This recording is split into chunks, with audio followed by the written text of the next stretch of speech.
Also, please make sure for all the participants to silence your mobile phone. Your cooperation is deeply appreciated. Thank you. Recording in progress. Assalamualaikum warahmatullahi wabarakatuh.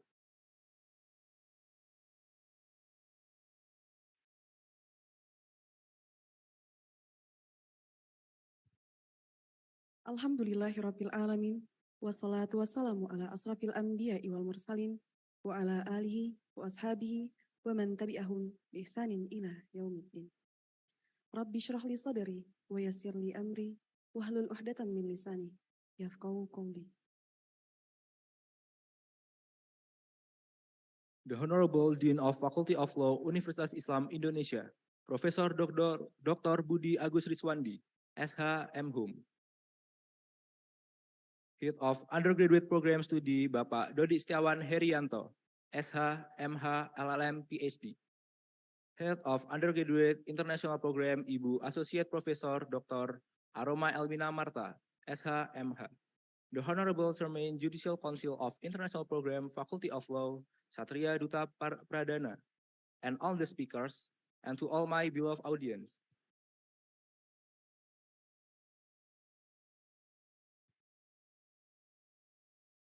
Ladies and gentlemen, I would like to invite all the guests and participants to be seated as our conference for today will begin shortly. Also, please make sure for all participants to turn off your mobile phone. Your cooperation is deeply appreciated.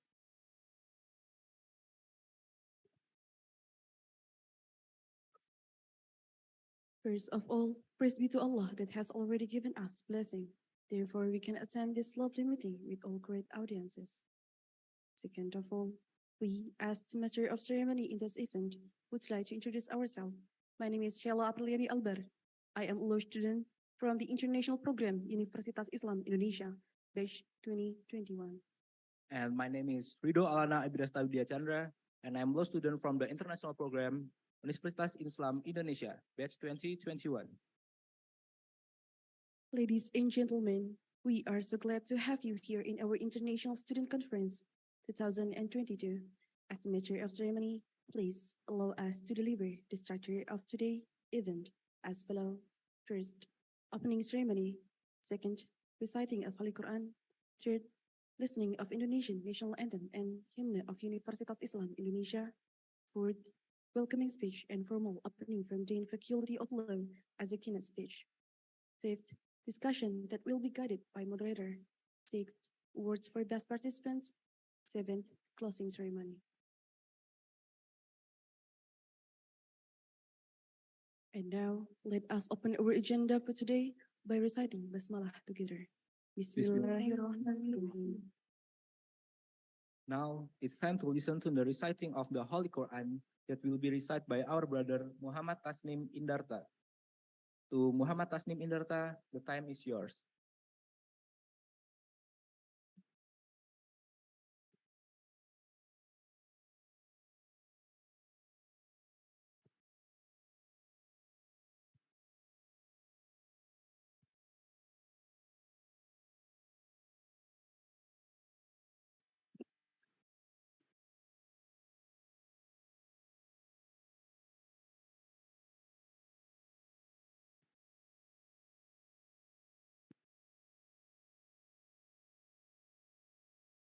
Bismillahirrahmanirrahim. Assalamualaikum warahmatullahi wabarakatuh. أعوذ بالله من الشيطان الرجيم. بسم الله الرحمن الرحيم.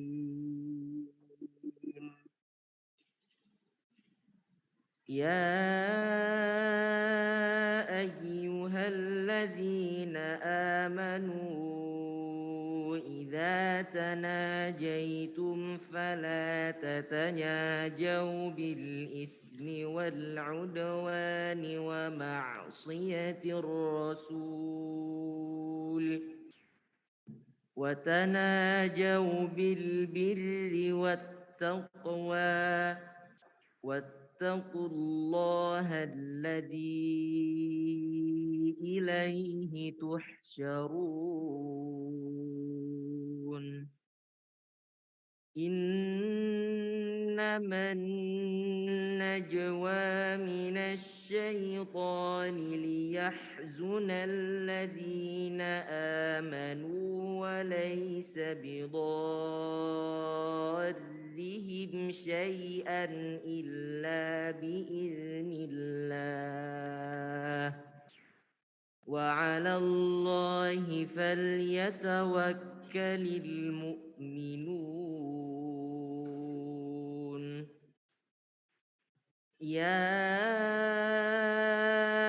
أيها الذين آمنوا إذا قيل لكم تفسحوا في المجالس فافسحوا يفسح الله لكم وإذا قيل انشزوا فانشزوا يرفع الله الذين آمنوا منكم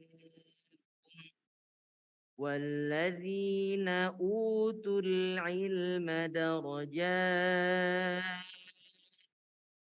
والله بما تعملون خبير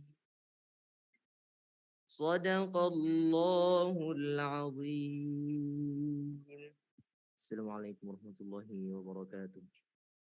Thank you to Muhammad Tasnim Indarta.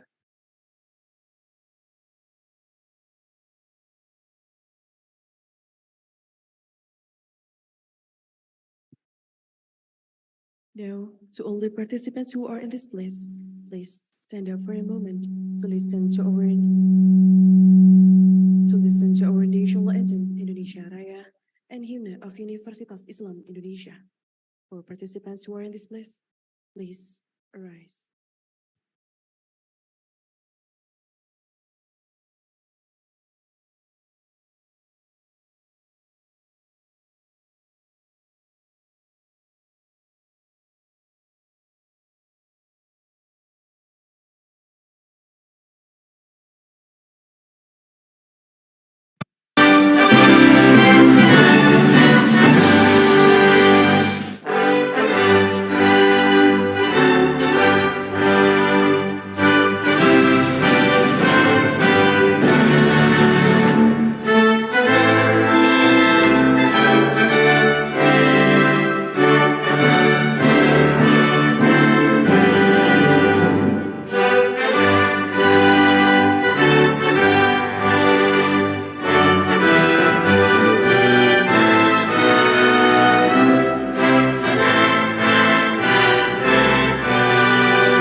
Islam Indonesia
Thank you to all the participants. Please be seated.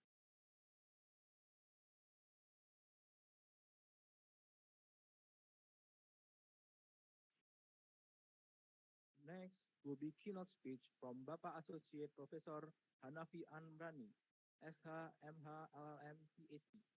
Before the keynote speech, we would like to read the curriculum vitae from Bapak Hanafi. He is a lecturer of Faculty of Law, Universitas Islam Indonesia. Recently, he is the head of Criminal Law Department, Faculty of Law, Universitas Islam Indonesia. Background of education. He graduated from undergraduate program Faculty of Law, Universitas Islam Indonesia in 1989. He graduated master degree from Faculty of Law, Universitas Islam Indonesia in 1997. And he also obtained master degree from Faculty of Law, Erasmus University Rotterdam in 2003. He obtained his doctoral degree from Faculty of Law, Erasmus University Rotterdam in 2012. Next agenda will be handled by Ibu Ayu Iza Elvani, SH-MH. As moderator, time and stage is yours.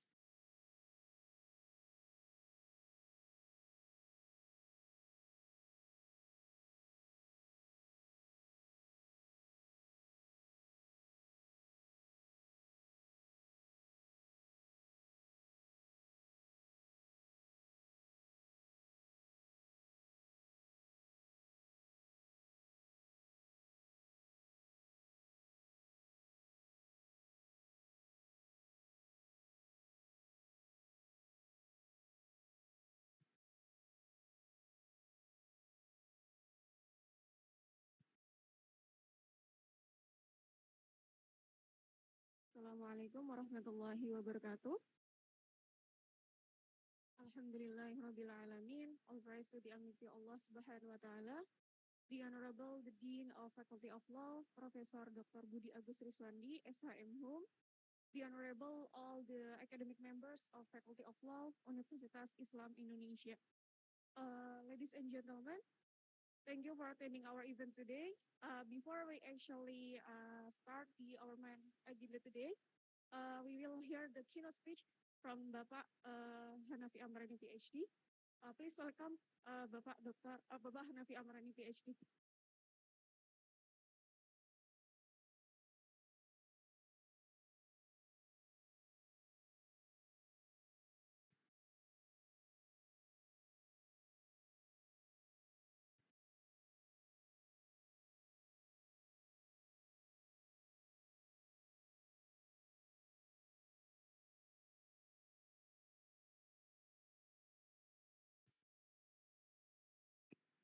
Assalamualaikum warahmatullahi wabarakatuh.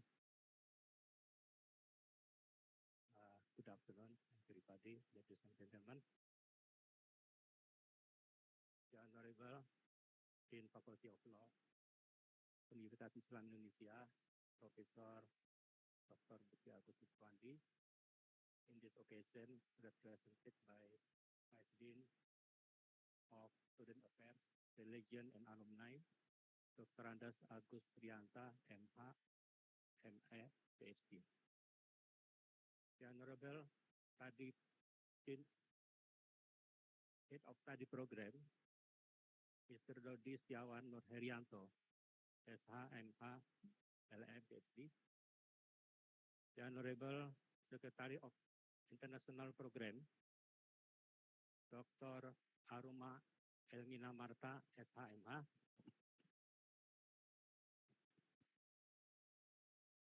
the distinguished speakers, Professor Park from Yongsan University,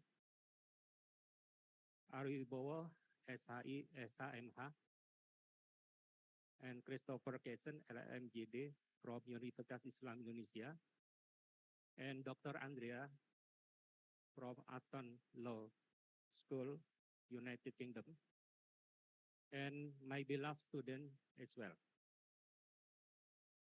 It is an honor for me to deliver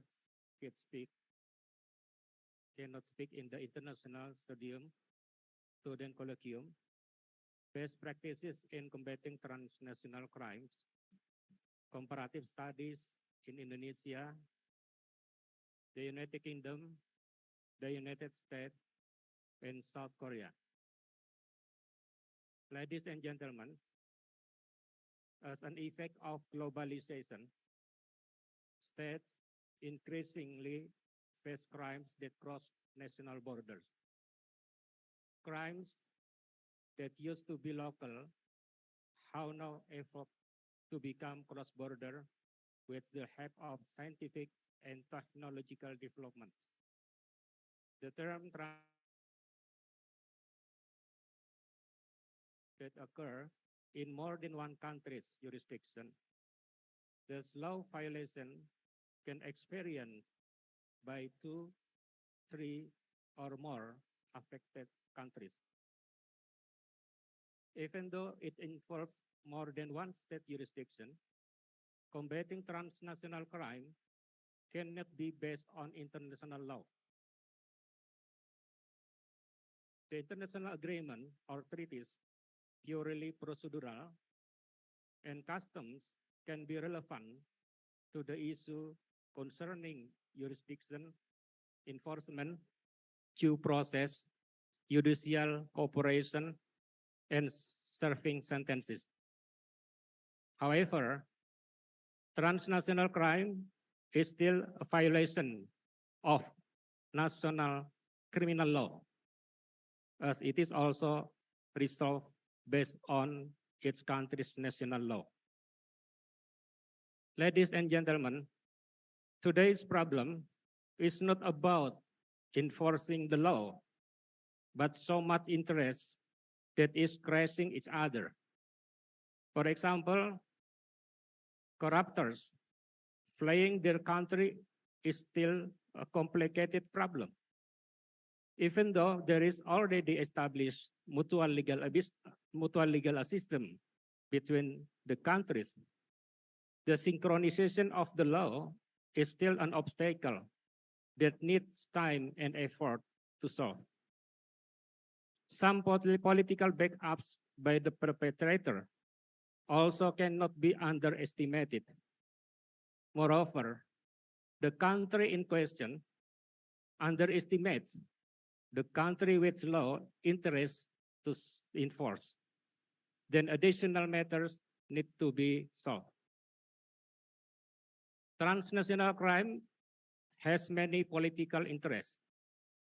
Some countries are protecting their citizens from maintaining dignity because the violation of their citizen will sound bad if it is heard in the international world. Or else, enforcing the law will take cost and time. So there are already so many domestic cases that have not been solved. Why are these countries thinking about helping other countries with their transnational crimes that incidentally involve their country? So here, the political one is the most crucial thing to consider. Without that, it is almost impossible. Ladies and gentlemen, the COVID-19 pandemic that arose beforehand was also a tragedy where transnational crime could potentially occur here. In Indonesia, the 2021 criminal statistic release that population percentage who became victims in crime in the 2019 and 2020 period, when Indonesia experienced the economic crisis due to the COVID-19 pandemic, is increased to 98.51% in 2020 compared to the previous year. This data does not only shows an increase in the number of the victims of crime during the pandemic, but emphasize the crime rate has also increased.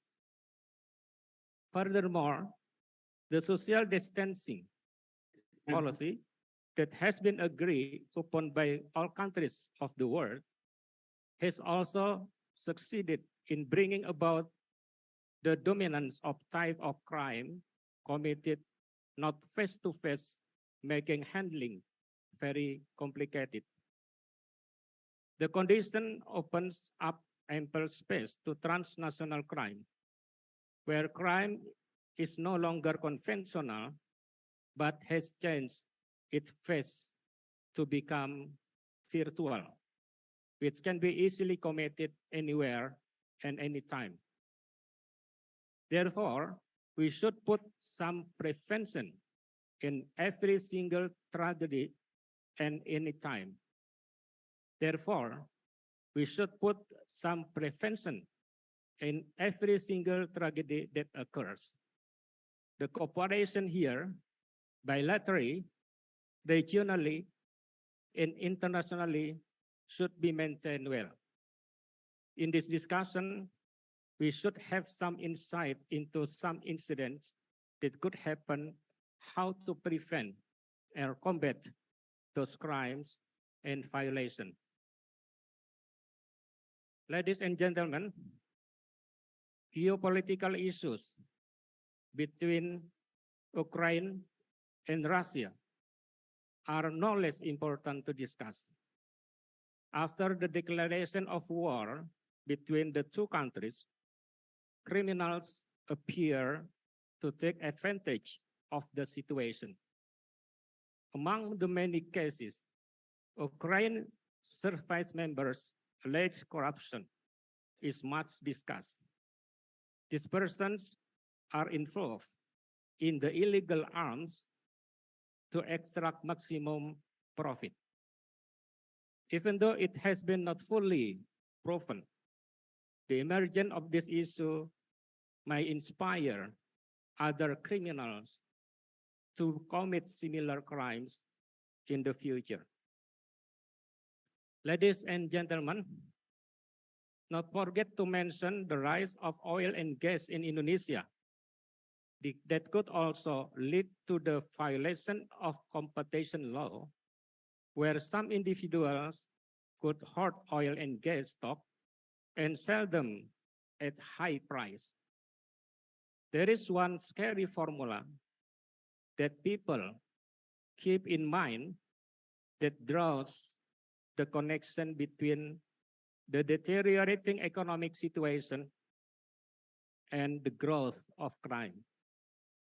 According to the formula, even though it is not directed proportional, there is a positive relationship between the worsening economic condition of society and the increasing number of crimes that occur in it. The logic is simple.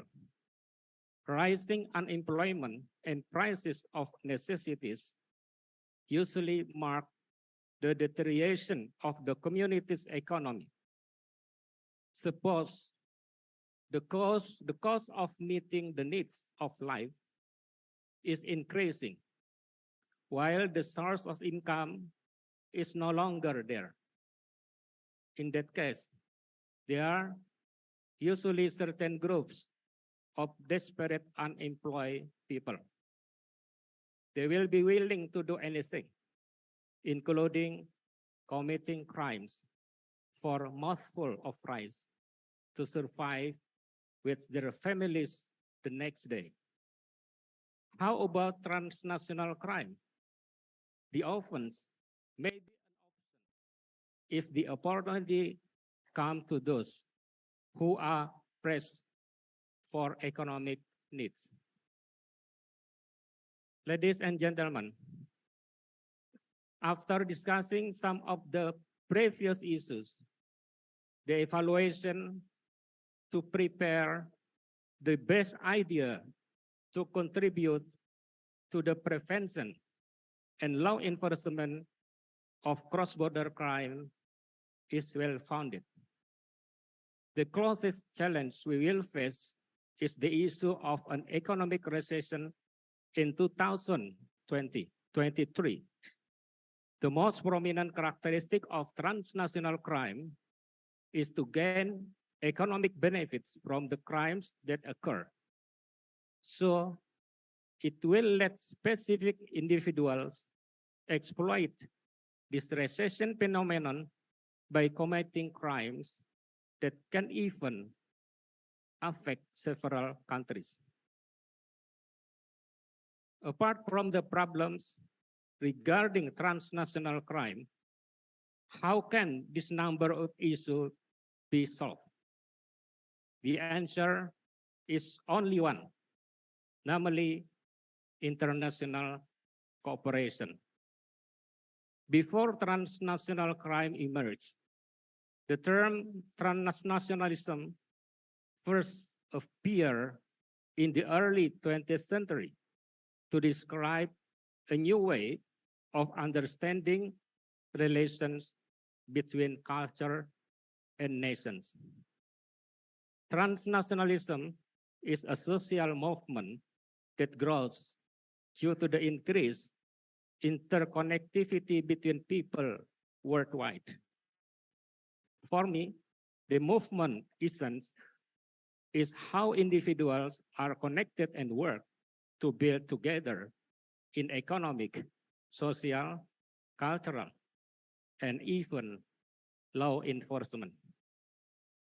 Let's imagine how easy it would to be eradicate crime and rebuild the losses for the crime if the concept could be realized for transnational law enforcement. But again, we must accept that it is more challenging than it seems. Even though Indonesia has tried to establish good cooperation with other countries, some have yet to respond well neither. Ladies and gentlemen, the International Colloquium is one of the manifestations of the Faculty of Law, Universitas Islam Indonesia, to convey ideas from its perspective in solving transnational crime cases. The dimension of comparative study in this discussion will be an interesting point to see how different countries deal with the problem of transnational crime. As with Professor Jae-hyun Park on the perspective of cybercrime in the South Korea, the study might lead us to see how the regulation and enforcement of cross-border crime, cross-border cybercrime, especially in South Korea. Cybercrime is always interesting to discuss, but Indonesia itself still need to catch up in tackling this type of crime.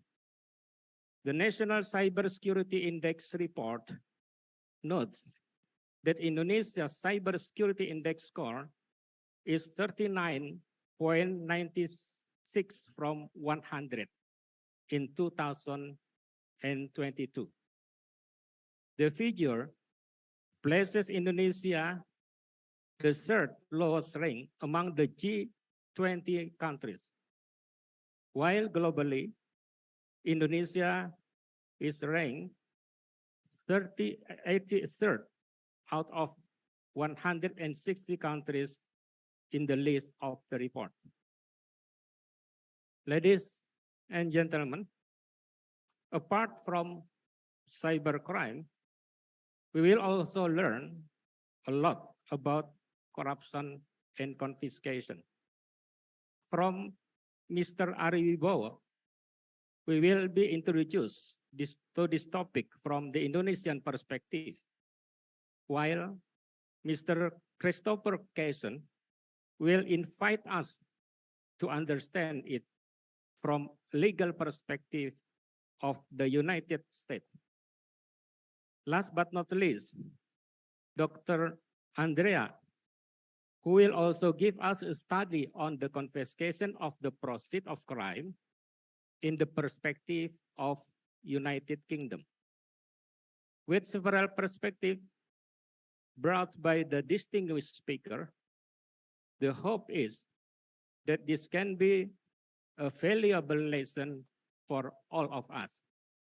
Of course, not only to know this perspective, but also to see how the comparison laws and regulations are always left behind the development and sophistication of crimes. Therefore, international cooperation is something that we have to develop in nature. Continue to talk each other, discuss on how we can keep up with the development of crimes, especially transnational crime. Through this forum, we can exchange experience to discuss on how overcome difficulties and challenges of international cooperation. At last, this International Student Colloquium will be beneficial both for our students and for the lecturers themselves to provide the best ideas for combating transnational crimes. For our beloved students, I hope to hear from your research paper, and hopefully also you will get more insight from our honorable speakers. I hope all of us can have productive discussion. Best of luck to everyone. Billahi taufiq wal hidayah. Assalamualaikum warahmatullahi wabarakatuh.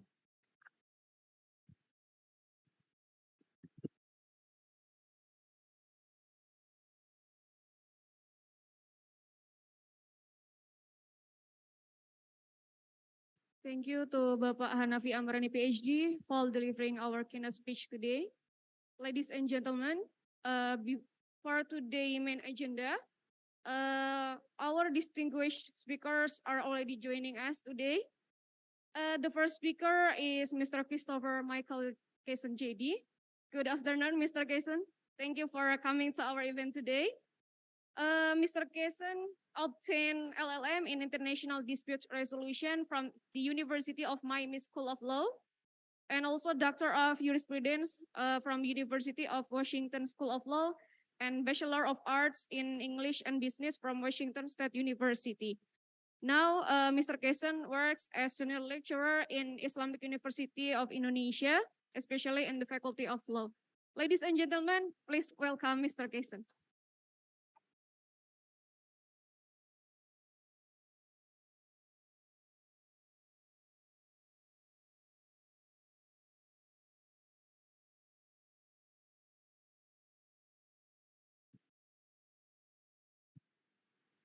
Our second speaker is Bapak Ariwibowo, SHISAMH.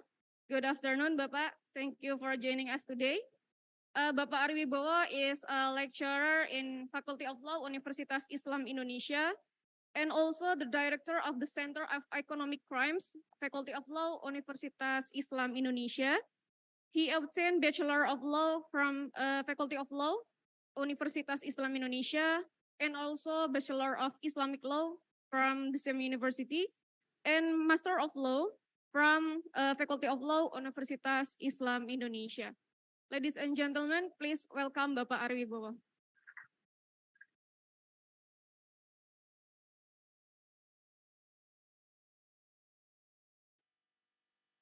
Ladies and gentlemen, we also have our distinguished speakers that join us via Zoom today. Professor Ji-Hyun Park from Yongsan University. Can you hear my voice clearly, Prof? Good afternoon, Prof. Thank you for joining us today. Professor Ji-Hyun Park graduated from Law Faculty of Yonsei University for LLD and from University of Pennsylvania Law School for LLM, and also George Washington University Law Institute for Pre-Law and Yonsei University for Bachelor of Law. She works as a professor in the Department of Law at Yongsan University and also as one of the reviewers of ICRC Journal and International Review of the Red Cross. And ladies and gentlemen, our first speakers also will join us today later, which is Dr. Andrea Preziosi from Aston Law School, the United Kingdom. Ladies and gentlemen, before we start our main agenda today, I would like to inform you that at the end of the seminar, we will have a brief Q&A for around 10 minutes. You may ask directly by raising your hand, or for those who join us via Zoom today, you can write your question in the chat box, and I will read it for you during our Q&A session. The awards will be given to the first three questioners.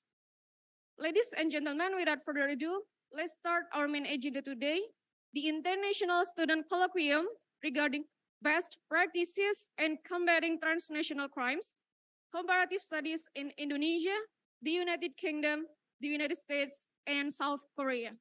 The first speaker is Mr. Kesan. Jadi, Mr. Kesan will explain regarding countering transnational corruption in the United States for the next 15 minutes. Yeah. To Mr. Kesan, the time is yours.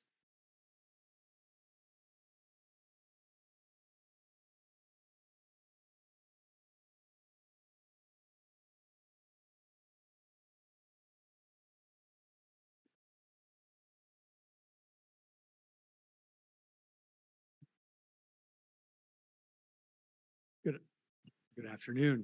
Assalamualaikum warahmatullahi wabarakatuh. And to our participants in South Korea, annyeonghaseyo.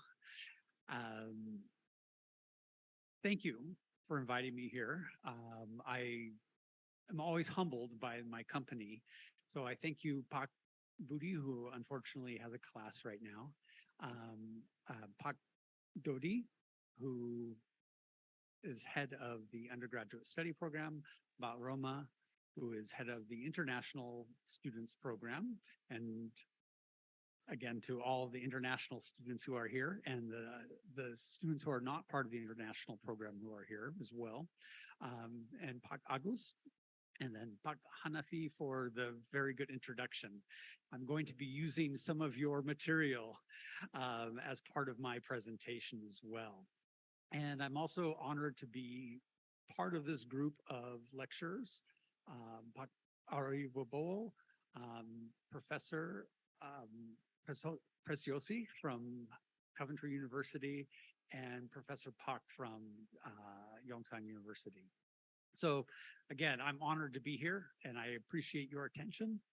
And of course, I'm going to give the perspective from the United States. And of course, as most of you know, I'm from the United States. And how do we combat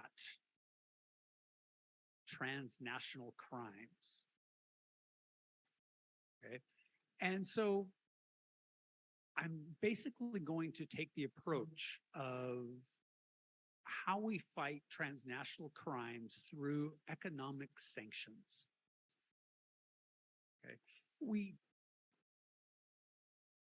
As Pak Hanafi said, we need to focus on international cooperation. However, the United States approach, I would argue, has been to go it alone and to do what can be done domestically in order to combat transnational crimes. And so we're going to focus, and if you can see the PowerPoint, on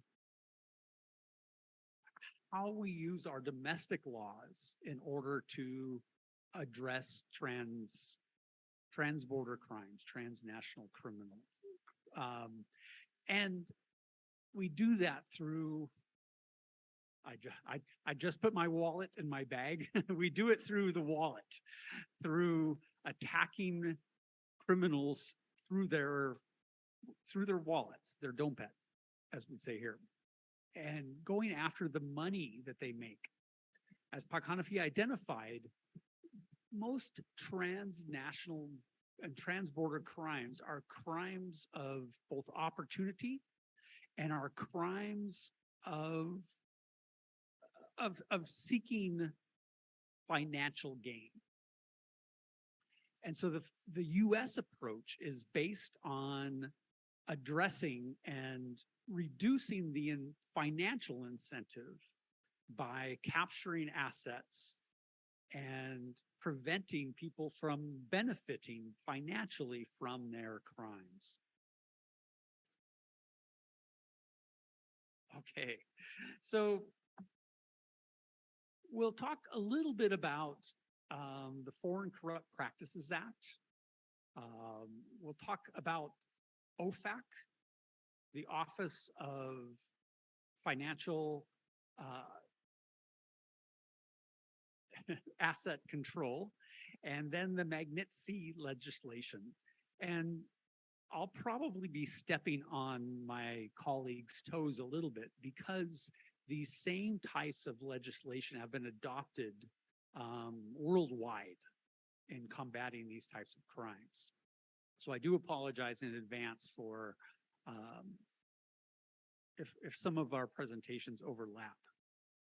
So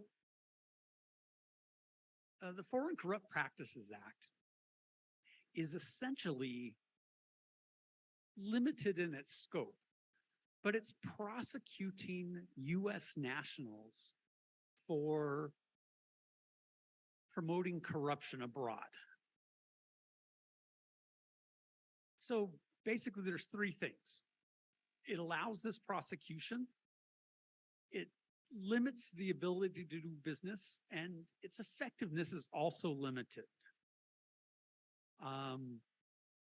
But essentially what it does, it says if a US national, including, of course, corporations and other business entities, engage in corruption abroad, they can be prosecuted criminally in the United States, even if none of the acts occurred in the United States.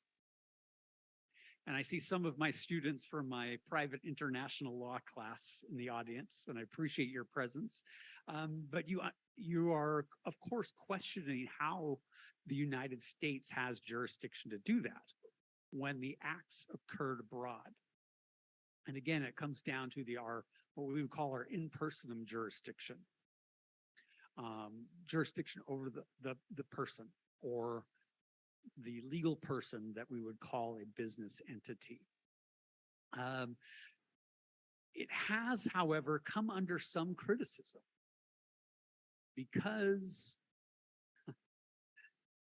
many people doing business abroad have complained that it puts US companies at a disadvantage because they can't engage. They cannot engage in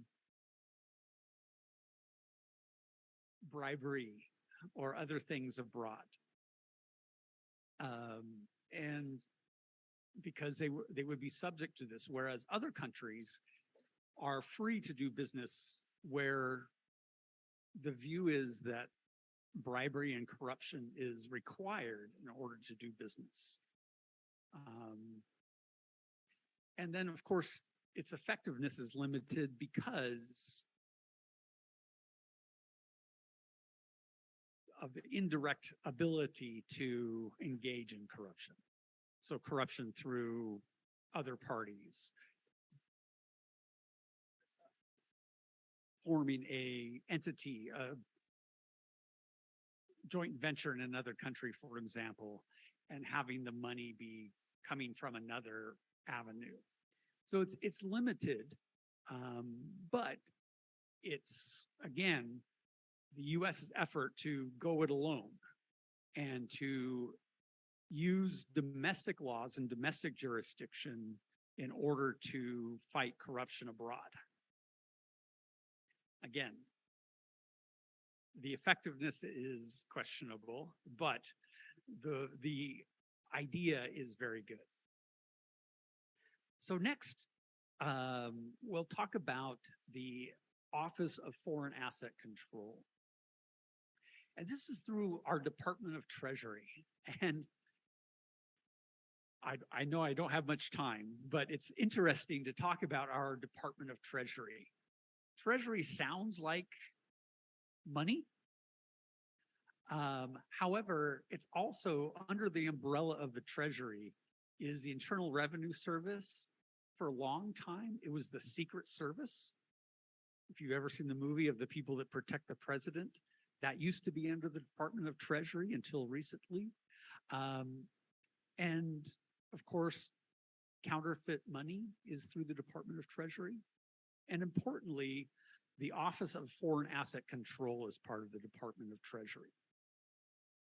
And the Office of Foreign Asset Control sounds very boring. I think it's mostly, no offense, if anybody here in the audience is an accountant, it's mostly boring accounting work. However, it's a huge tool in combating transnational crime. So what the Office of Foreign Asset Control, and here's their boring office, is to identify individuals and to enact our sanctions program. Recently, as Pak Hanafi identified, the invasion of Ukraine has resulted in sanctions against individuals in Russia. But it's not just limited to that. It's also been used,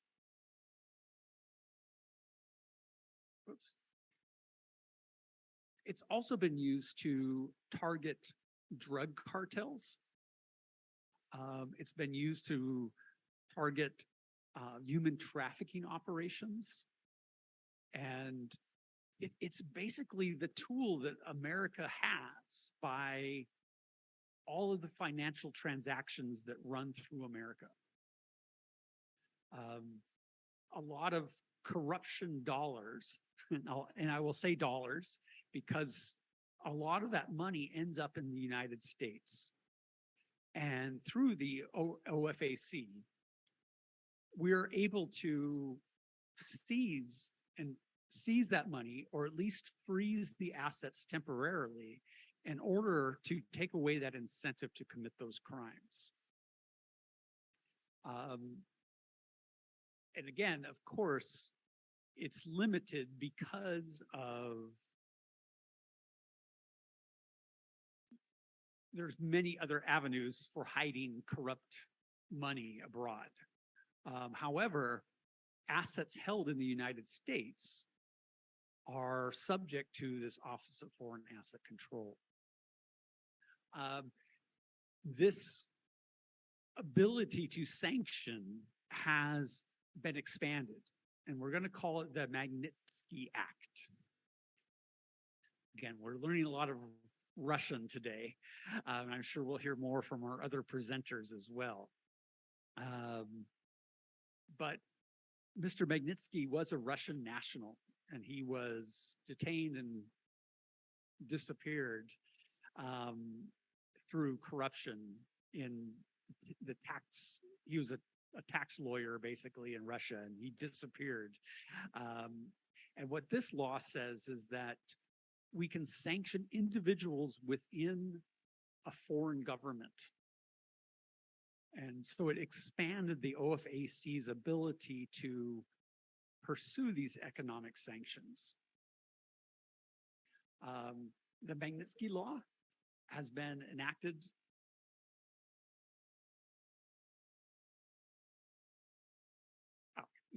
by many other countries, the UK, many other countries in Europe, as well as Australia. And they have used this law as well to sanction individuals within the government in order to enact both criminal enforcement as well as affecting foreign policy. And of course, most of the news these days is about the sanctions against Russia for their invasion of the Ukraine. And whether or not that's been effective has been controversial as well. Whether or not it is an economically coercive measure that violates international law is also controversial. But it's essentially what a country can do domestically to fight crime abroad. Just so you know, we do have corruption in the United States as well. We do have crime in the United States as well. But this is the United States' attempt to fight criminality transnationally. Again, it's not through international cooperation. And so it comes under fire because the United States is essentially going it alone. And some people say it's colonialism. Some people say it violates non-intervention of other countries' sovereignty because it's essentially unilateral asset control. However, it's been effective in fighting drug cartels in Central and South America. It has been effective in seizing assets of corrupt government officials abroad. And hopefully by pairing this with more international cooperation, we'll be able to have a greater effect on curbing transnational crime. So I'm going to call it there and say thank you very much for listening. I didn't want to get into the technicalities too much of how the OFAC works, but if you have further questions about this, please ask during our Q&A session, and I'm sure my esteemed colleagues will also address how their individual countries have similar mechanisms to address transnational crime. So thank you very much. I appreciate your attention. Assalamu alaikum wa rahmatullahi wa barakatuh.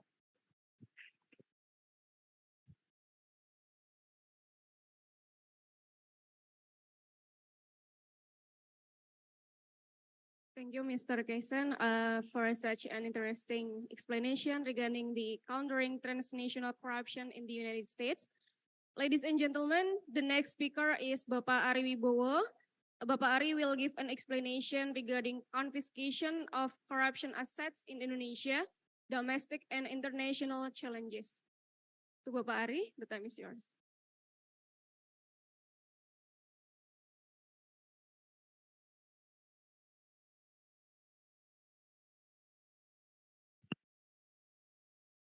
Assalamualaikum warahmatullahi wabarakatuh. The Honorable all academic members of Law Faculty Universitas Islam Indonesia and all speakers and also moderator, thank you so much for the opportunity. I have modified little bit about the topic set by committee. I use the term of asset recovery because confiscation is only one part of asset recovery.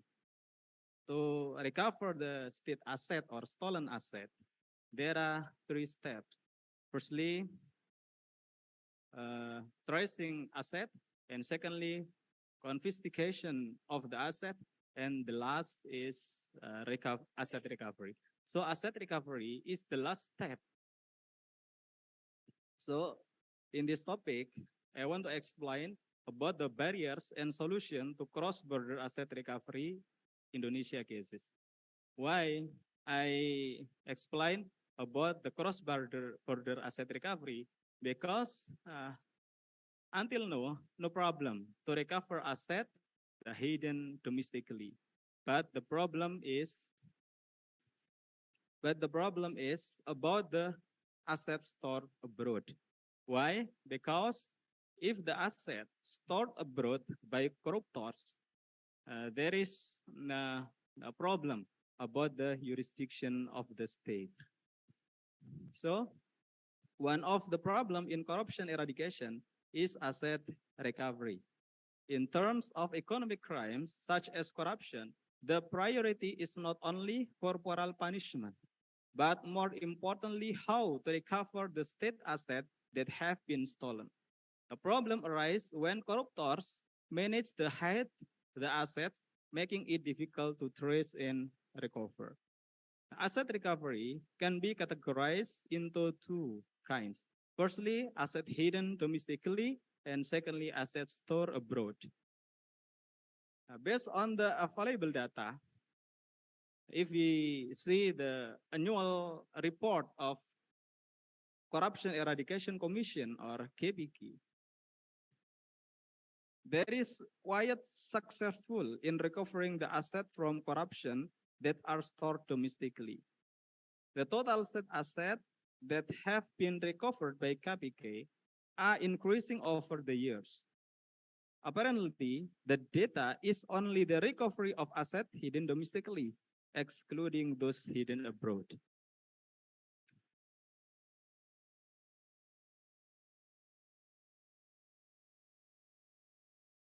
Until now, the law enforcement official, including KPK, have not had a success story in terms of cross-border asset recovery. In fact, it is believed that the assets from crimes hidden abroad are much more than the assets stored domestically. A law enforcement official state that they have difficulty in tracing and recovering the assets from corruption proceeds that are hidden abroad. Due to the failure of asset recovery from criminal acts, Indonesia has to suffer great losses while the country where the asset. This is the problem. So in my presentation, I will study or explain about the barriers and solution to these cases. Yeah. So what are the barriers to asset recovery? Firstly, based on the various existing definition of corruption, it can be categorized as a financial crime or white-collar crime. If we refers to Sutherland theory, there are two kind of crime. Firstly, white-collar crime, and secondly is blue-collar crime. White-collar crime, we can mention it by modern crime, and blue-collar crime, we can mention it by traditional crime. So, based on some definitions, corruption as a white-collar crime tends to be committed by those who are in respectable position, have a high social status, and possess certain skills, making it possible for the crime not to involve violence or conventional methods, but subtle methods such as manipulation to gain financial benefit. So the one characteristic of white-collar crime is the goal of the offender to gain financial benefit. According to its characteristic, corruption certainly prefer hiding this asset than being imprisoned for a certain time. This is stated by an Italian white-collar crime mafia named Gaspar Mutolo. Gaspar Mutolo said that people prefer to be put behind bars and keep their money than to stay free without the money. Money is the main thing. So this is the fact from the statement from of the biggest mafia. The problem of asset recovery will even be more complex if the assets are hidden abroad, because it will involve the restriction of other countries that have sovereignty over their territory. The Indonesian government has to date still not had a success story in its asset recovery effort, of which the assets are placed abroad. So this is the problem. Okay, we will continue to some of the barriers to asset recovery involving foreign jurisdiction. Firstly, the Indonesian anti-corruption law stipulates additional criminal forms that are different from the provision contained in the criminal code, one of which is replacement money.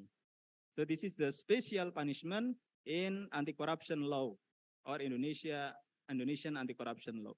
The penalty in the form of replacement money is regulated in Article 18, Paragraph 1, letter B, of which the operation aims to recover state financial losses due to corruption. But the provision in the regulation is hindered by the provision of Article 4, which state that the replacement of state financial losses doesn't remove criminal prosecution. Let me explain in bahasa. Di dalam pasal 4 disebutkan bahwa pengembalian kerugian keuangan negara itu tidak menghapuskan penuntutan tindak pidana korupsi. Nah, ini menunjukkan suatu fenomena yang tidak konsisten ketika kita mengedepankan aset recovery, sementara offender yang mengembalikan aset yang telah dicuri itu tidak diberikan penghargaan. So, if it is oriented towards asset recovery, then it should not focus on retributive justice, but corrective rehabilitative justice and restorative justice. Jadi lebih kepada pengembalian kondisi seperti semula. Jadi negara dirugikan, mestinya asetnya itu dikembalikan lagi sehingga pulih, bukan menekankan kepada dipidananya pelaku tindak pidana korupsi. Although the Indonesian anti-corruption law offers asset recovery in two ways, namely conviction-based asset forfeiture and non-conviction-based asset forfeiture. Jadi terkait dengan perampasan aset yang telah dicuri oleh penjahat, termasuk koruptor, itu ada dua pendekatan. Pendekatan yang pertama adalah conviction-based asset forfeiture. Jadi pelakunya dulu dibuktikan telah melakukan tindak pidana korupsi, barulah bisa dilakukan perampasan aset. Yang kedua, non-conviction based asset forfeiture. Jadi tidak perlu membuktikan kesalahan dari pelaku tindak pidana korupsi, akan tetapi bisa dilakukan penuntutan secara berdata terhadap aset yang telah dirugikan dari negara. Nah, meskipun untuk non-conviction based asset forfeiture ini sudah ada dalam Indonesian Anti-Corruption Law. Nah, misalnya ketika di dalam suatu penyidikan, kemudian tersangkanya meninggal, tetapi di situ ada kerugian terhadap keuangan negara, maka dilakukan gugatan secara perdata. Atau unsur-unsur yang didakwakan tidak, atau unsur-unsur tindak pidana korupsi yang dituduhkan tidak terbukti secara sah dan meyakinkan, akan tetapi nyata ada kerugian terhadap keuangan negara, maka bisa dilakukan penuntutan secara perdata. Nah, tetapi ini masih very limited. Now, secondly, lack of mutual legal assistance and extradition treaties. The absence of a mutual legal assistance or MLA and extradition treaties can hinder asset recovery that involves foreign jurisdiction. Although Indonesia has already had MLA and extradition treaties with several countries, the number of such treaties is still very limited. This then caused several countries to become a safe haven for Indonesian corruptors to hide themselves and the assets they steal. For example, Singapore is often chosen as a place to hide. Several people involved in Bank Indonesia liquidity assistance. This is the biggest corruption case in Indonesia. Fleet to Singapura, including Bambang Sutresno, Adrian Kiki, and others. One of the reasons why Singapore has become a safe haven for corruptors to hide themselves and their assets is because until now Indonesia doesn't have an extradition treaty with Singapore. Jadi sampai dengan sekarang memang tidak ada perjanjian ekstradisi dengan Singapura. Maka Singapura itu menjadi surga dari para koruptor untuk bersembunyi dan menyimpan asetnya di sana. Third, differences in legal system. Each country has its own legal system which certainly has differences compared to the legal system of other countries. Now, for example, in Indonesian anti-corruption law, there is trial in absentia. But some countries, especially common law countries, there are no trial in absentia. Why? Because the trial in absentia violate the human rights, namely the defendant right to present a defense before the court. The other example, provision of death penalty in Indonesia. Some countries have erased the death penalties because the death penalties violates the basic of human rights. So that is the problem. Karena terjadi perbedaan sistem hukum antara Indonesia dengan negara-negara lain, sehingga ini menjadi problem terkait dengan aset recovery. Nah, contohnya kasus Munir, ini bukan kasus korupsi, tetapi kalau dipersamakan kasus Munir. Munir itu banyak barang bukti yang ada di Belanda. Tetapi Indonesia karena menerapkan pidana mati, maka Belanda tidak serta-merta mau memberikan barang bukti yang ada di sana. Oleh karenanya maka Belanda memberikan syarat, barang bukti akan diberikan pada pemerintah Indonesia, tetapi pelakunya tidak dipidana dengan pidana mati. The fourth, the interest of the country where the illicit money is placed. For example, Singapore designed a domestic regulation to attract investment, including those made using illicit money.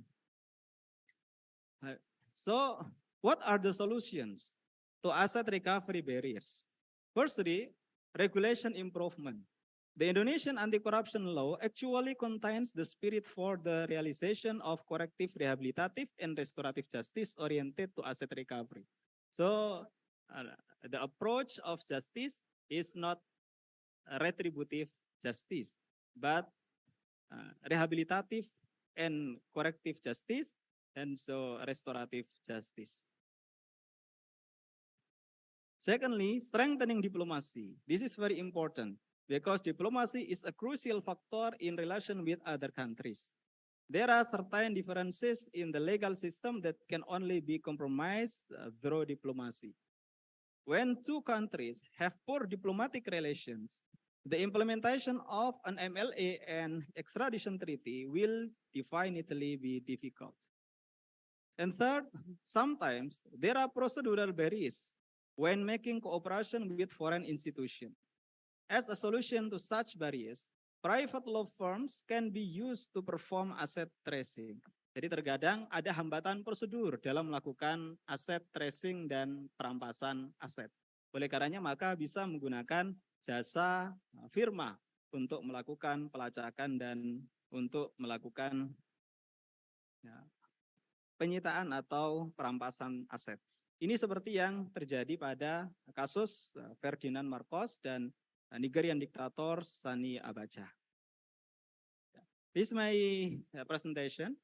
We will continue to the discussion session. Thank you very much. Assalamualaikum warahmatullahi wabarakatuh.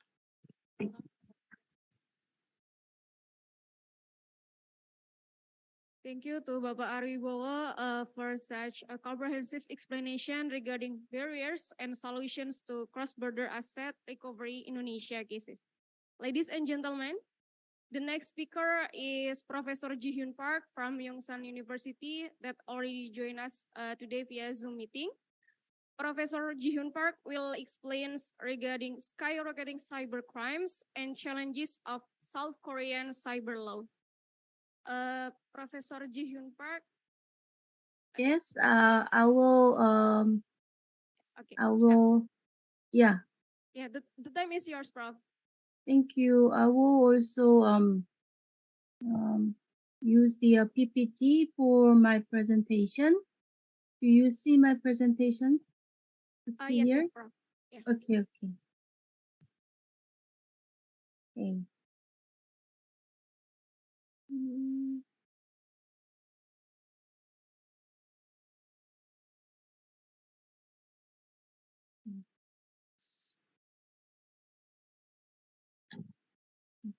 Let me start my presentation by thanking for many Dean Udi and also Professor Todik and speakers Professor Christopher Michael Kaysen. I already met you at the previous conference. Also Professor Hanapi Amdani, uh, the cluster of criminal law, and Ari Wibo, and Andrea Preziosi, UK, you are presiding now. Glad to meet you, and I really appreciate that I'll be part of this presentation. Two of the speakers previously had the big issues, covered the big issues like transnational crimes or corruptions. And for me, I like to cover what is very related to the individuals. So here, I like to start with the statistics because my title is a skyrocketing of the statistics of the Korean crime. Here, status for the cybercrime arrest here has increased. This statistic is the last statistic. I can get it from the police station. The ministry only provide this up to 2020. Also, there is a statistic, but this is officially covered and finished statistics. So I like to use this one instead of not finished collection of statistics. Here, there are three cyber crimes here in Korea covered, but basically this one information network infringement crime first, and second information network crime. Number three is illegal content crime. So we divide into three categories of cyber crime. And first one we see here in total, the arrest has increased from 59 to 20 and 74,256 cases of arrest. But the cases occurred had doubled. Arresting personnel is not increased much, but cases has increased a lot. Why we are not having so much arrest number of increase.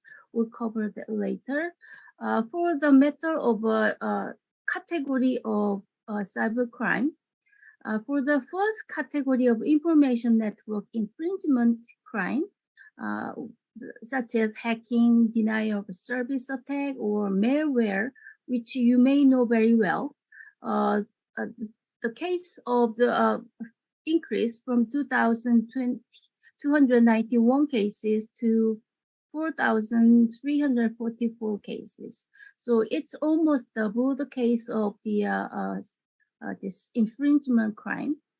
And also information network crime such as cyber fraud, financial crime, infringement of personal location information, and cyber copyright infringement has also doubled the total of the increase from the year 2014 to 2020. But during the COVID, it also increased about 50%. So in 2020, I think the statistic has increased a lot more. For the illegal content crime, such as cyber pornography, cyber gambling, defamation insert, stalking has increased also. It's not doubled, but it has increased a lot. So the statistic shows that we have many increase in the case of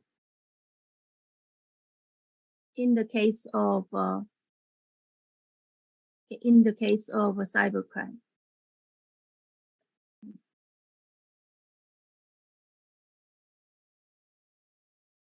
So the laws that has supporting those the prohibition of crimes are traditionally the criminal law 141 invalidity of public documentation and forced preparation of alternation of public electronic records and also the private records and the violation of secrecy. These are the typical and traditional laws. And Article 347-2 is a fraud by use of computer, and 366 destruction and the damage of the property. And the second major laws that covers cybercrime is also in Korean. I also listed just in case you might want to look at more, because the Google Translator you can do more with it. Act on Promotion of Information and Communications Network Utilization Information Protection. This law covers Article 47, certification of information security management system and protection of user information, and also the prohibition of act of infiltrating into information, and also countermeasure against the computer security incidents.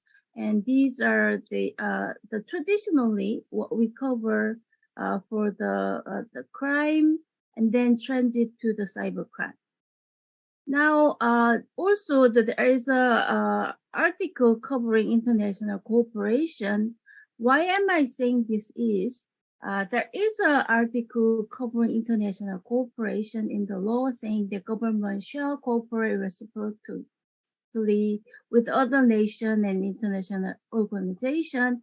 But the case happened in Korea, which is called the Nth Room. This international cooperation and other articles were really helpless. Many Korean citizens wanted to change the law. So later of this case, we have many revisions of the law. In 2 years, many things happened in Korea. So penalties traditionally was only 3 years or by fine not exceeding 30 million won in Korean. And now the Korean laws are making equal. 1 year is 10 million won Korean amount of penalty. So usually it is 3 years in prison, then the fine will be 30 million won. And if the imprisonment is 5 years, then it will be 50 million won in equal amount of it. So penalty is not that much. It went up to the 10 years. But then again, the case, which is called the N's Room, which you will see later on, it broke our mind, and we started changing things dramatically. Now, the ministry covering this cybercrime is KNPA, which is basically the police department, which is also under the auspices of Ministry of Interior and Safety. Now they usually cover cybercrime counseling, and also they take care of the education. Later on, they added here the telephone number and also the bank account number. You can check whether this telephone number or account number has been used for the crime. So this is a really big help for Koreans now because every day you make exchange at the internet, selling and buying things internet. And if you don't know this bank account has been used for the crime, and you can be a victim of it helplessly. So we usually check whether this bank account has been used in the process of a crime or the number also. But still, they keep changing the numbers and everyone became the victim. They also try to help next victim, so they report it to the system, which is called the cybercrime report and management system. It's everyone can report it here, and they basically provide bounty for the person providing those informations. And then they receive many of the information from the individual and also the business owners, and they send out the notice that how the smishing and phishing and this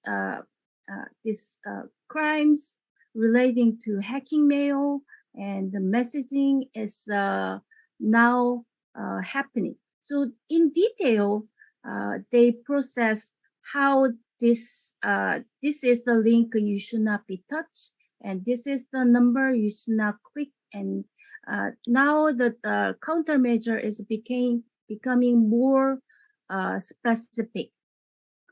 Here is the Korean Internet Promotion Center. Basically, they cover business and also individual citizens' PC security. I can check my PC security through site, whether I have a malware or any other the criminal action virus, those things. The goal of this promotion center is guarantee of a rapid response. So they basically respond very quickly, and they work 7 days, 24 hours, basically to block the cyber attack. And they also do the cooperation with the other individual nations and also international organizations.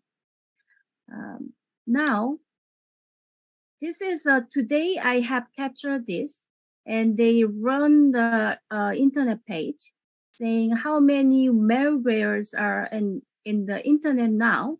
Today they said at the homepage they found the malware 294, and there's application they found for the new smishing app, one smishing app, and there is a phishing and phishing site 33. They found it and they blocked it.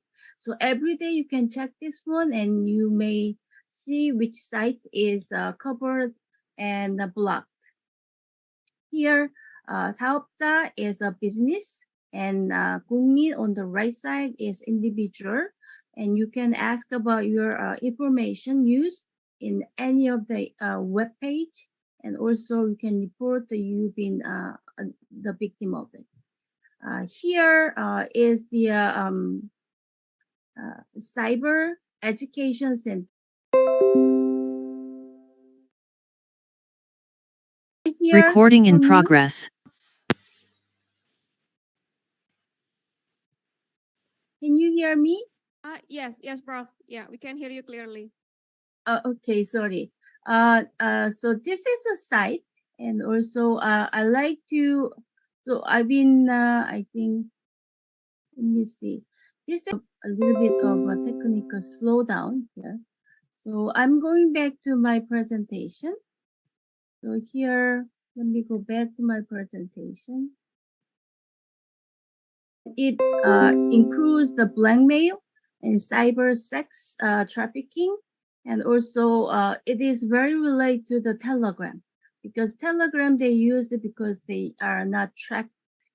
Somehow the security is the better. And here there was another copycat crime. There's the doctor room, Anne's room. The next crime became doctor's room, and these are the guys, they are the criminals of this case. And if you see the age of the guys here, 24, 18, 19, 24, 25, 29, they are very young. At the age of this, they can commit a crime. So when this happened, actually United States asked this person to be prosecuted in the United States. And the father of the student Joe denied of sending him to United States. And then basically the crimes end up having very low penalty. Later on, Korean people got really angry, so we all petitioned, revised the law.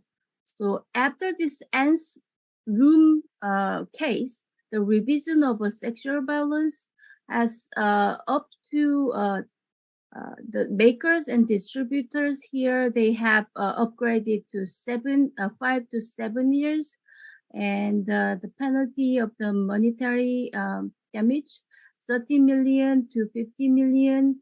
So they have been increased of it and also revised many of it. And also here, the revision of criminal law, they said that it raised the age of consent standard for rape of the minor from 13 to 16. So even though they have say yes, it does not really mean they said yes. So the sentence came out in 2020, November 16th, 26th, and Joe, Dr. Joe, the student Joe actually, should stay in a prison for 40 years. But the sentence has later on changed it to 42 years. So a sentence has been changed to 42 years. You can also see this case at the Netflix documentary Cyber Hell, exposing an internet horror. And also the helpers, they have 34 years in prison. But what I like to point out is that because of this case, Korean society has responded very quickly to enroll into the Budapest Convention. Budapest Convention basically make it possible to collaborate and prosecute in their country. And here is the parties of the Budapest Convention. And still, we don't see Korean name, but we'll be seeing it soon. Indonesia is not the party of it yet, but I'm sure Indonesia, with the increase of cybercrime, will be also part of the Budapest Convention. What I like to point out, another thing is that usually we need a lot of agreement among citizens to enroll into the international convention. But this happened very quickly, and in 2 years' time, even the ministry have moved to apply for annexation to the Budapest Convention.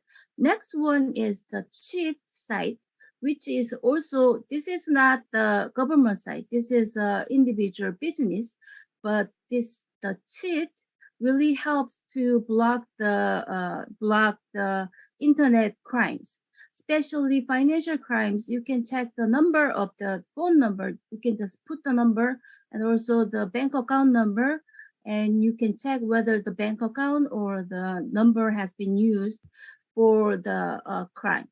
And next one here, lava wave, is the one.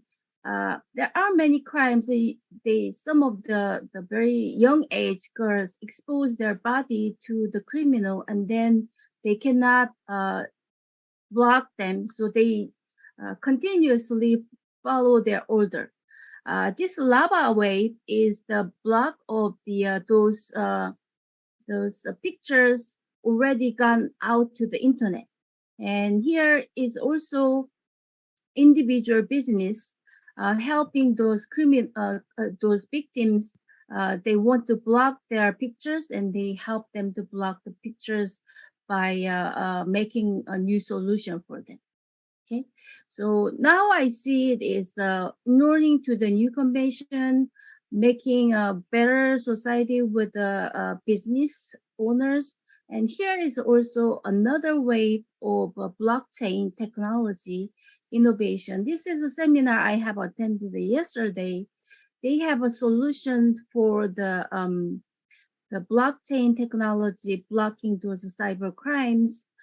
He is the one presenting their technology solution to upgrade the security. So law will follow the security technology, but at the end of it, maybe the consciousness, higher consciousness will be the best solution for the block of the cyber crime, I think. Sorry, I have spent too much time, and this is my presentation, and here are some of my students greeting from Korea. Thank you very much. Thank you, Prof. Such a brief, comprehensive explanation regarding the skyrocketing cyber crimes and challenges of South Korean cyber law. Ladies and gentlemen, our last but not least speaker is Dr. Andrea Preziosi from Aston Law School, the United Kingdom, that already joining us today via Zoom meeting. Good afternoon, Doctor. Good afternoon, everybody, and thanks a lot for the kind invitation. I hope you can hear me. I have a presentation as well on the confiscation of the proceeds of crime in the UK. Allow me a few seconds to share the screen.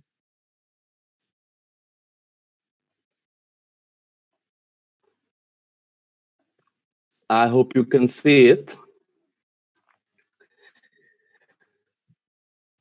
Okay, so today I'm going to talk about the confiscation of the proceeds of crime after conviction in the United Kingdom, and also how it links with transnational economic crimes in the UK. So the confiscation regime in the UK has been subject to quite in-depth reform recently. The Proceeds of Crime Act 2002 deals with the framework for confiscation regime, but also contains many other provisions regarding the civil recovery of the proceeds of crime and also money laundering. I'm going to deal with these aspects as well in this presentation. The Law Commission of England and Wales has recently proposed to reform the law because there's been many problems with the confiscation regime in the past 20 years. Some of the problems involved, first of all, it was not very clear what was the purpose of the confiscation regime. Including judges, they have struggled to understand whether the main purpose of confiscation should be, for example, deterrence, deprivation, punishment, or what else. There's been also many allegations, indeed true, that confiscation proceedings are too lengthy and too complex. And also very often confiscation orders are unfair to the defendant. Often the courts come up with very burdensome confiscation orders that are in fact not realistic. They do not reflect the actual benefit from crime, and therefore the defendant is unable to satisfy the confiscation orders. As a result of that, the enforcement mechanisms have been very ineffective. According to the last data available as of March 2021, it was more than 2 billion of outstanding debt of unrecovered orders. So in 2019, the Home Office has asked the Law Commission to review Part 2 of POCA 2002. So as you know, the Law Commission is a body within the Ministry of Justice of the United Kingdom that is in charge of proposing to the government and to the Parliament reforms of some area of law. So they identify some critical aspects and they try to improve the system by making recommendations. The Law Commission, I was myself a member of the confiscation project within the Law Commission in the past few years. We gathered inputs from different stakeholders during the consultation phase, so the judiciary, law enforcement, prosecution, lawyers, but also academics. And last month, in November, the Law Commission laid Parliament the report with the proposed reform of the confiscation regime. At the same time, the Law Commission is also drafting a bill, and the government will let the Law Commission know whether they intend to implement in whole or in part the Law Commission's recommendation, so to amend eventually the confiscation of the proceeds of crime after conviction, so POCA 2002. What will change? Well, there are some overarching aims of the proposed reform. First, the Law Commission wants to make confiscation more efficient, orders more realistic, enforcement more effective, but also devising a more flexible and fair and simple regime. First, it has to be clarified that the purpose of confiscation is to deprive defendants of their benefit from criminal conduct. That means that confiscation should only aim at deprivation, is not a form of additional punishment of a defendant who has been, of course, already convicted prior to the confiscation proceedings. Another important point is try to accelerate confiscation proceedings by devising strict timetables, by devising preliminary hearings where agreements between the prosecution and the defendant might be reached as well. Introducing some contingent enforcement orders, so orders whereby if the defendant doesn't pay back the proceeds of crime within a specific time, there is an automatic seizure of their assets. Also, as I mentioned before, ensuring that confiscation orders will be realistic, including by making sure that the benefit from crimes and the available amount is indeed accurate, so it actually reflects what the defendant has gained from criminality.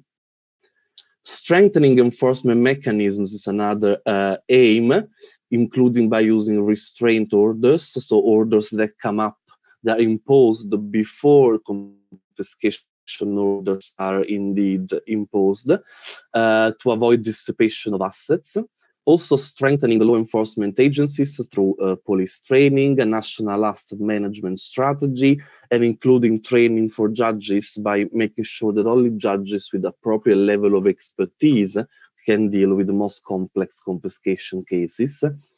And also including some degree of flexibility, for example, through taking into account possible changes of circumstances in the assets of the defendant that might prevent the defendant from paying a confiscation order in full.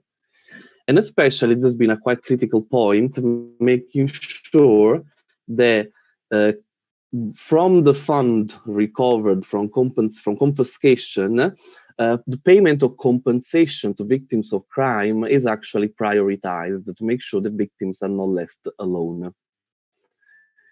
So the confiscation regime, of course, is quite important regarding transnational crimes in general, and especially economic crimes in the UK and abroad as well. The reform does not touch upon substantive transnational crimes, but it has, of course, a quite important impact on the recovery of funds and assets from transnational crimes abroad. First, through, as we say, accelerating and simplifying confiscation proceedings, we hope to achieve more realistic orders, more realistic confiscation orders, which might be helpful to allow the confiscation of assets in the UK as well as abroad. And also by strengthening enforcement mechanisms, the cooperation between UK and foreign enforcement agencies will be indeed enhanced. So the confiscation, the reform of confiscation might have, the Law Commission hopes will have, a positive impact on crimes such as bribery, money laundering, and fraud. I'm going to discuss briefly these offenses, especially the transnational aspects. I'm going to just give an overview of these crimes. So the Bribery Act 2010 is actually the typical act in the UK with specific transnational effects because it extends the reach of the UK jurisdiction, so the prosecutors can prosecute bribes also committed abroad. The Bribery Act provides three main bribery offenses: bribing another person, active bribery, and being bribed, passive bribery, but also bribing a foreign police official, and also failure of commercial organization to prevent bribery. This is the so-called corporate bribery, where sanctions are imposed on the business, on the corporation, on the company, not on individuals. Interestingly, the Bribery Act foresees that for the UK to prosecute active bribery and passive bribery, as well as bribery of foreign public official, the conduct can occur entirely outside the UK. But there are two conditions. First, the conduct must occur abroad, but must also be an offense in the UK. And the person who has allegedly committed bribery must have a close connection with the UK, for example, being a British citizen or a resident in the UK. Same applies regarding the prosecution of corporate bribery, because the UK may prosecute a commercial organization for corporate bribery when the conducts occurred entirely abroad. That means, for example, a business incorporated in the UK can be prosecuted where the bribery occurred entirely outside the UK, or, for example, a business incorporated outside the UK, which, however, conducts business in whole or in part in the UK, where the bribery occurred entirely outside the UK. So the Bribery Act, in a nutshell, is quite important for its extraterritorial reach, to the extent that, provided that some links exist between the UK and foreign jurisdiction, the bribery, the conduct of bribery does not have to happen in the UK for UK prosecutors to be able to prosecute the offense. Moving on to money laundering, the main money laundering offenses are in Part 7 of POCA 2002, and they include offenses such as concealing, disguising, converting, transferring, or removing criminal property from the UK, entering into, becoming concerned in an arrangement which one knows or suspect facilitate the acquisition, retention, and so on of criminal property, and also acquiring, using, or possessing criminal property. The law here, the Part 7 of POCA, is also extraterritorial effects, because it's clearly stated in the law that it is not relevant where the underlying conduct of money laundering took place, so it can take place in the UK or abroad. What's relevant is that the offense, the underlying offense, would constitute an offense if it had occurred in the UK. Quite recently, the Court of Appeal has confirmed in R versus Rogers that, in fact, the Parliament has intended for Part 7 of POCA 2007 to have extraterritorial effects. In fact, as they say, the offense of money laundering is par excellence an offense that is no respecter of national boundaries. And so the Parliament intended money laundering offenses to have an extraterritorial application. Another offense that is worth mentioning here because of its extraterritorial impact is fraud. In 1987, the Criminal Justice Act established the Serious Fraud Office. The Serious Fraud Office is a specialist prosecuting authority which is in charge of tackling only the most serious and complex fraud, bribery, and corruption, often with transnational aspects. So it's called the Serious Fraud Office, but it might actually prosecute also bribery and corruption. Specialist prosecuting authority, meaning that it is actually empowered to prosecute directly those cases. So it doesn't have to go through the CPS, which is the Crown Prosecution Service, the direct action before the courts. The director of the SFO decides what case to pursue on the basis of some harm that is caused by the offenses to public, but also the reputation of integrity of the UK, the economy and prosperity of the UK, and of course, the complexity of cases which might require specialist investigative skills, specialist powers of the SFO. Is charged with trying to recover the proceeds of crime by seeking confiscation orders and compensation orders for victims in court. At the very beginning, worked together to investigate serious frauds or bribery or corruptions. This is a sort of departure from the normal model operating in the UK, where usually the police investigates and then the decision of lawyers of the CPS is whether to charge or not the individual with an offense. Instead, given the complexity of fraud, bribery, and corruption with transnational aspects, lawyers and police work jointly from the very beginning. Another interesting aspect of the SFO office is the possibility to enter with the defendant into deferred prosecution agreements.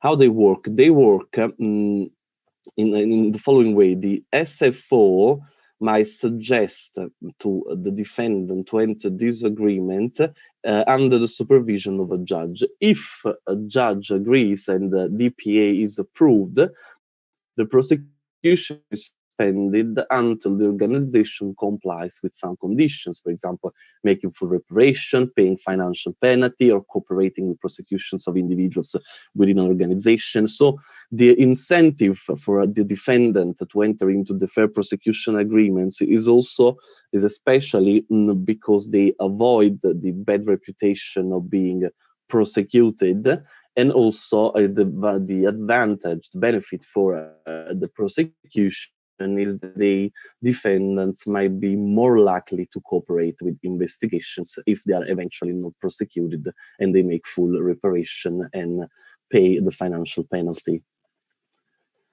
Recently, however, the SFO's powers have been, to a certain extent, restricted by the Supreme Court. Ordinarily, the SFO has a quite extensive power to order any person to produce documents. It might also issue a warrant allowing the police constable to search and seize the documents under Section 2 of the Criminal Justice Act. And very recently, the SFO tried to compel KBR Inc., an American company with some branches in the UK, to produce documents which were held outside the UK. In 2019, the High Court found that the powers under Section 2 might have extraterritorial effects if there is a sufficient connection between the overseas companies and the UK. However, in 2021, the Supreme Court overruled the High Court, and they found that the Parliament could not have intended for the SFO to use its powers under Section 2 extraterritorially. That means that was found in R on the application of KBR Inc. versus Director of SFO. What the Supreme Court basically tried to say is that UK, the SFO in particular, but perhaps this might actually apply even to other law enforcement agencies. So the SFO cannot rely always on powers provided by the Criminal Justice Act and use them extraterritorially, because they actually should use requests for mutual legal assistance, which is the standard framework to, for example, compel a foreign individual based abroad or a company based abroad to provide documents and assistance. So the idea is that the SFO is not able to bypass the mutual legal assistance framework by using powers extraterritorially. This was considered to be a blow to the extraterritorial investigation of SFO, and especially because it might open up, of course, a sort of scenario also regarding other law enforcement agencies. And of course, using mutual legal assistance frameworks involve very long and much more complex proceedings, which in theory and in practice might undermine the investigation. I'm sorry, doctor. The remaining time is 1 minute, doctor. Yeah. Yes, thank you. I'll be quick. Another important aspect that I want to go like very quickly on it is the civil recovery and unexplained wealth orders. So Part 5 of POCA 2002 also sets out the civil recovery regime where prosecutors can apply for a civil recovery order in court.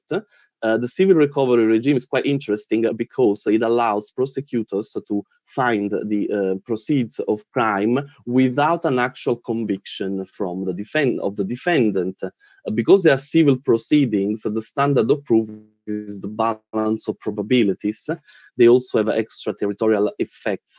And recently, in 2017, the POCA 2002 introduced the unexplained wealth orders, which are also forms of civil recovery orders, whereby the High Court can issue an unexplained wealth order to people who are politically exposed people suspected to be involved in serious crimes in the UK or overseas.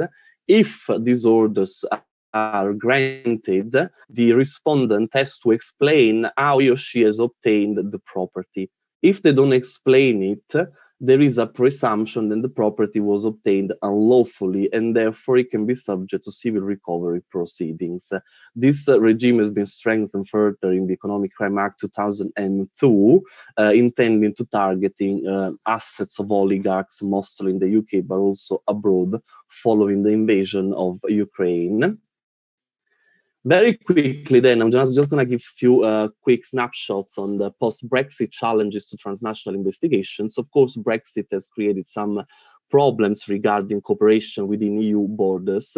First, the UK has no access anymore to the second Schengen information system and to the European criminal records, which allowed to like a quick and sort of real-time sharing of information between law enforcement agencies in the UK and EU member states. So after Brexit, they need to rely on the Interpol database, which requires some manual input of data. So it's much slower than the Schengen information system, which was integrated into the police computers in the UK. Also, regarding cross-border cooperation, the UK is no member of Europol and Eurojust anymore, which were organs of the EU facilitating the cooperation between police forces and prosecutors. So the UK will now need to rely on bilateral cooperation. Concerning extradition, before Brexit, the UK used, in fact, extensively the European arrest warrant, which allowed for efficient arrest and extradition of individuals between EU member states, because it was an European arrest warrant issued in one state was automatically recognized by other states. After Brexit, the UK is no longer part of the framework, but it has a sort of a fast-track extradition procedure in place, which is, however, subject to much more conditions in place, for example, double criminality, proportionality, and so on. Luckily, some other aspects have not changed, so the UK is still part of the PRAM framework, which allows access to DNA and fingerprints in member states of the UK. The UK can continue to use the passenger name records, which provide information about airline passengers in the EU and the UK. And also, the UK is still able to participate in joint investigation teams together with other EU member states, provided the operations are overall governed by EU law. That was my presentation, a very quick overview of some transnational crimes and police cooperation and investigation in the UK. Thank you for your attention. Thank you, Dr. Andrea Peziosi, for such a detailed explanation regarding confiscation of the proceeds of crime after conviction in the United Kingdom. Thank you once again, Doctor. Ladies and gentlemen, now we are having a brief Q&A. For those who have any question, you can raise your hand and don't forget to mention your name. Or for those who are joining us via Zoom meeting, you can write your question in the chat box and I'll read for you. Yeah. The first questioner is in the back. And then, yeah, the second one.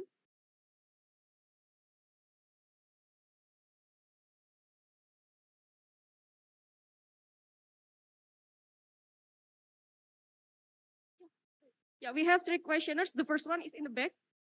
Yeah.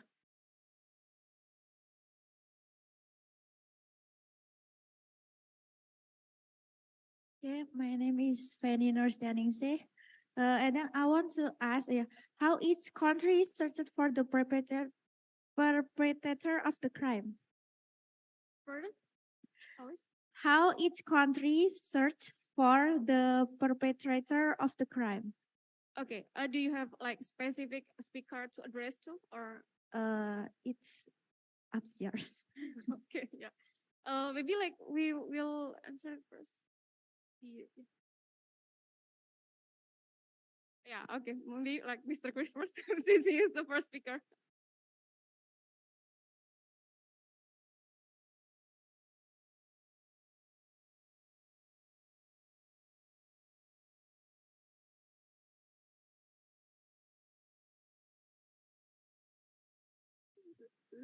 Thank you for your question. I think you're asking how do they find the perpetrators of transnational crimes? Again, there's cooperation among different countries. And I think we've all sort of addressed financial crimes. And so, at least from the United States perspective, we follow the money. So we look at financial transactions. And I think as our last speaker just said, we look at irregular financial transactions, money that has been deposited, assets that have been transferred that have no legal explanation. And again, the shifting of the burden of proof is on the defendant to prove that there's a legal justification for this. But basically, we trace the finances, trace the funds, and that's how we identify the perpetrators. And so while we address the assets and seizure of the assets, that seizure can also lead to prosecution both domestically and abroad through either extradition or Interpol cooperative arrangements or the underlying crime itself. So we kind of go backwards. We look at the proceeds, and then we work backwards to find the perpetrator who deposited or transferred those proceeds. I think that's sort of what has been a general theme of today, and it's true in the United States as well. So, would you like to address it? Yeah, you can use anti-money laundering regime. That in anti-money laundering regime, there is follow the money, follow the suspect. So we can trace the money to find the perpetrator. And secondly, we have joined the international police, so we can use international police to find the perpetrator. I think that's for me. Prof. Ji-Hyun Park, do you want to get a brief in words regarding how do the South Korean forces find the perpetrators of the transnational crimes? Yes. Basically, the crimes happen in Korea or happen in cyberspace. The criminal can be at different space, like the cybercrime happened N's room, a different crime called the cyber N's room. The main criminal has been caught at in Australia recently, it was 2 weeks ago. So sometimes the criminals are found in different countries. In Korea, however, usually use a CCTV and also the credit card use, also the insurance and hospital transactions. Those are all the parts they use. The police are using to find the criminals. and it's really hard to hide from the CCTV in Korea.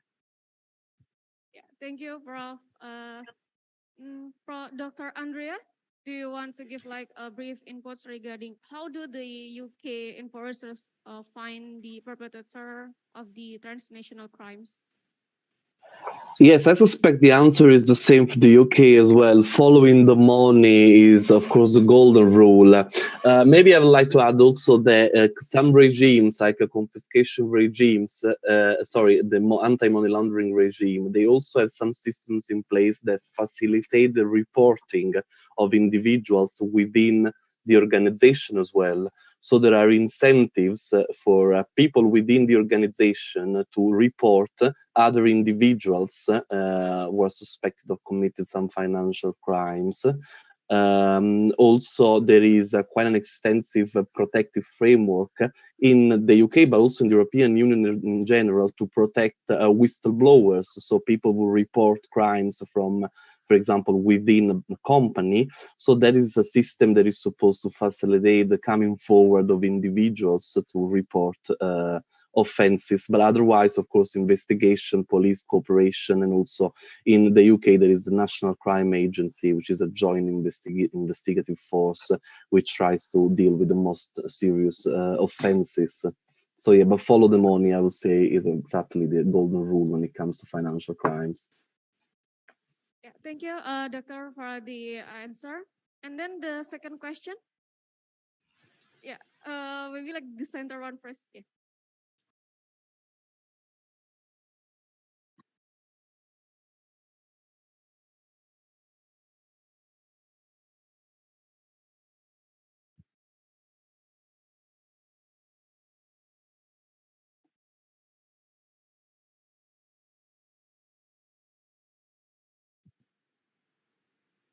Thank you very much. My name is Septika Nandarvia, and I'm a law student at the Islamic University of Indonesia, BITS 2020. So this question is for Professor Park Ji-hyun. As far as I know, since 2005, the South Korea government has been issuing emergency alerts to all its citizen mobile device, which I'm very interested to learn more because maybe someday Indonesia could also implement this system. The service is called Korean Public Alert Service. And what I want to ask here, how does the government guarantee the protection of its citizen personal data from leak and misuse of crime from using the system? Because from what I know, during the pandemic, a lot of personal information was leaked, and there are more information that leak, and it makes public furious and anxiety. And the second question is it remains unclear how far the emergency alert preparedness governance will go strike a balance between privacy protection and emergency control. Thank you. Yeah, Professor Park Ji-hyun. Yeah, I think the question is specifically addressed to you, Prof. So the time is yours, Prof. Thank you. Thank you for the question. I think one of the participants, Oscar, is also getting alarm, public alarm, every day.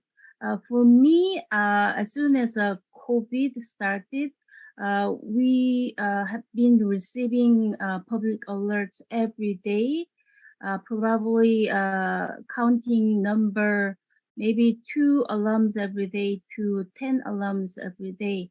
Now we are also getting public alarms for the person missing. So they also give us alarm that they have found the person missing. The how they track their personal information is like a little bit different. They use the mobile signal. So when I move from Busan to Daegu, Daegu to Daejeon, Daejeon to Seoul, so I locate myself to Daegu, then I get the alarm of the Daegu city. So it's not about they collecting my information. I've been moving from Busan to Daegu. They give all the signals they get through the collecting the cell phone signals. Those are the ones that are receiving signals of the public alarm. So they are not basically collecting information of public information through their system. They are sending such a signal. But basically, government has the our data per year, so they can collect our personal information. Every year, we give them the consent. If I don't want them to collect my information, I can also request the withdraw from there, and also I can ask them what kind of information they have used. So site I have shared with you at the PPT, you can ask your request. So basically, they run my information every year. Annually, they renew their information to collect, and then if we don't provide the consent, they will I'll be deleted from the alarm. I think, yeah. Thank you, Prof, for the answer. Ladies and gentlemen, I'm sorry, due to the limited time, we have to close our discussion session today. Once again, thank you to our distinguished speakers, Professor Ji-Hyun Park and Dr. Andrea Preziosi for joining us today. Hopefully we can meet you soon to and discuss another matters in our campus in Yogyakarta. Yeah, thank you, Prof. Jihinberg and Dr. Andrea. And also to Mr. Kaisen and Bapak Aribowo, thank you for joining us today. Thank you also for all participants for attending our events, both the offline participants and Zoom participants. As the moderator today, I apologize if there is any inconvenience in moderating the event. Wassalamualaikum warahmatullahi wabarakatuh.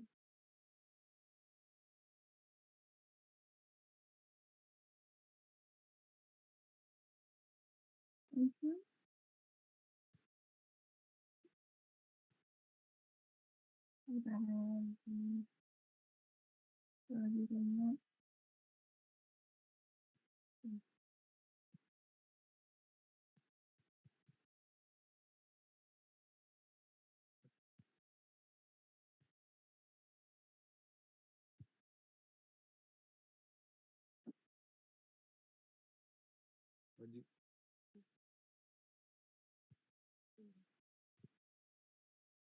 Next agenda is submission of Colloquium.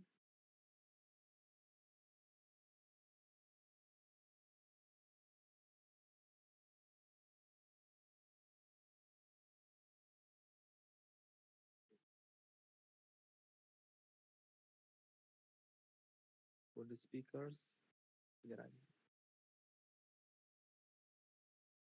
For the speakers, please come to stage for submission of Colloquium.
Ladies and gentlemen, now we are reaching the end of the occasion.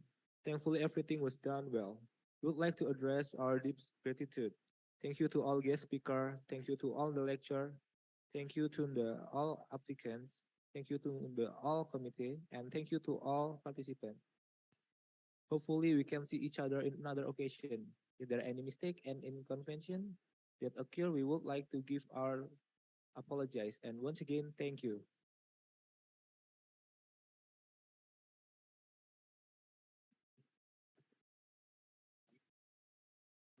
Jalan ke Jogja, nemu Melati. Terus mampir makan gudegnya. Kami MC pamit undur diri. Jangan lupa ikuti sesi selanjutnya. Thank you. Assalamualaikum warahmatullahi wabarakatuh.